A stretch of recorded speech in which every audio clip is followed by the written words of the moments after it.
अस्सलाम वालेकुम dear students. आज का जो टॉपिक है वो बहुत नहायत ही आसान और सिंपल टॉपिक है। आज का टॉपिक साइटोप्लाज्म के ऊपर है। साइटोप्लाज्म ये इसका मतलब क्या होगा, इसके कौन कौन से पार्ट्स होंगे, इसकी कंपोजिशन क्या होगी। तो चलिए स्टार्ट करते हैं साइटोप्लाज्म से। साइटोप्लाज्म, साइटो का मतलब है सेल और प्लाज्म फ्लूइड को कहते हैं, यानी सेल के अंदर फ्लूइड, यानी फ्लूइड नेचर जिसको हम लिक्विड कहते हैं। तो साइटोप्लाज्म का मतलब होगा यानी इनसाइड द सेल फ्लूइड। ये अमूमन डेंस ग्रैनुलर और एक्वस ग्राउंड सब्सटेंस पे मुश्तमिल होता है, जो सेल मेम्ब्रेन यानी प्लाज्मा मेम्ब्रेन और न्यूक्लियर मेम्ब्रेन के दरमियान जो जगह होती है उसको घेरे रखती है। यानी यहाँ पर हमने एक सेल ड्रा किया है, छोटा सा सेल है, तो ये न्यूक्लियस है इसका और इसका ये प्लाज्मा मेम्ब्रेन है। इसके दरमियान का जो पोर्शन है ये साइटोप्लाज्म पे मुश्तमिल होगा। ठीक है। अब इसके पार्ट जो है वो कौन कौन से होंगे, तो साइटोप्लाज्म के जो पार्ट्स हैं तो इसमें हम कहते हैं कि साइटोसोल होगा, यानी साइटोसोल, सोल का मतलब है सॉल्यूशन और साइटो का मतलब है साइटोप्लाज्म या सेल के अंदर जो मटेरियल होगा। तो सॉल्युबल पार्ट इसमें मौजूद होगा। अब सॉल्युबल पार्ट में हम कहते हैं कि इनसॉल्युबल पार्ट भी होगा। हम कहते हैं साइटोप्लाज्म के अंदर सॉल्युबल पार्ट भी होगा, इनसॉल्युबल पार्ट भी होगा और उसमें ऑर्गेनेलिज भी होंगे। ठीक है।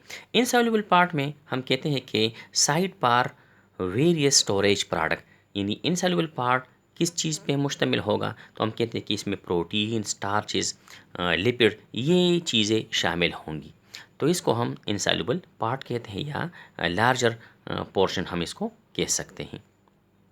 ऑर्गेनेलिज में हमारे पास मुख्तलिफ़ किस्म के ऑर्गेनेलिज साइटोप्लाज्म में हम कहते हैं कि एम्बेडेड फॉर्म में मौजूद होते हैं। मिसाल के तौर पर endoplasmic reticulum, mitochondria, Golgi bodies, lysosome, centrioles वगैरह वगैरह, ये अमूमन सेल ऑर्गेनेलिज कहलाते हैं या इसको हम साइटोप्लाज्मिक ऑर्गेनेलिज कहलाते हैं। अब इसकी कंपोजिशन की तरफ जाते हैं तो कंपोजिशन इसमें हम कहते हैं कि मेनली ये वाटर पे मुश्तमिल होगा। हम कहते हैं कि वाटर तकरीबन यानी अप्रोक्सीमेटली ये 90% ये वाटर पे मुश्तमिल होगा। इसमें हम कहते हैं कि ट्रू सोल्यूशन भी होगा, ट्रू सोल्यूशन, और दूसरा हम इसके को कहते हैं कोलाइडल सोल्यूशन। अब ट्रू सोल्यूशन हम कहते हैं कि ये आमतौर पर सॉल्युबल होगा, ट्रू सेंस में हल होगा, जिसको हम होमोजीनियस मिक्सचर भी कहते हैं। ये होमोजेनाइज होगा, यानी ट्रू सोल्यूशन में स्मॉल साइज के जो मॉलिक्यूल होंगे वो इसमें शामिल होंगे। इसको हम ट्रू सेंस में या ट्रू यानी सही मानों में हम इसको होमोजीनियस मिक्सचर या सोल्यूशन कह सकते हैं। इसमें जो मटेरियल होते हैं वो स्मॉल साइज़ के होंगे। मिसाल के तौर इसमें अमाइनो एसिड होंगे, सार्स होंगे, शुगर यानी ग्लूकोज, ये चीज़ें इसमें शामिल होंगी। ये छोटे मॉलिक्यूल होते हैं। लेकिन इसका जो कोलाइडल सोल्यूशन है, जो हम कहते हैं कि ट्रू सोल्यूशन नहीं होगा, कोलाइडल सोल्यूशन को हम फॉल्स सोल्यूशन भी कहते हैं।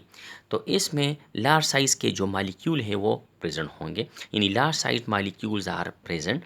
यानी लार्ज साइज़ के मॉलिक्यूल में हमारे पास डीएनए होगा, आरएनए होगा, प्रोटीन होगा, ये लार्जर मॉलिक्यूल होते हैं। अब इसमें हम कहते हैं कि सोल और जेल। सोल इसमें हम कहते हैं कि non viscous solution, non viscous part होगा, और जेल जो है वो विस्कस पार्ट होगा।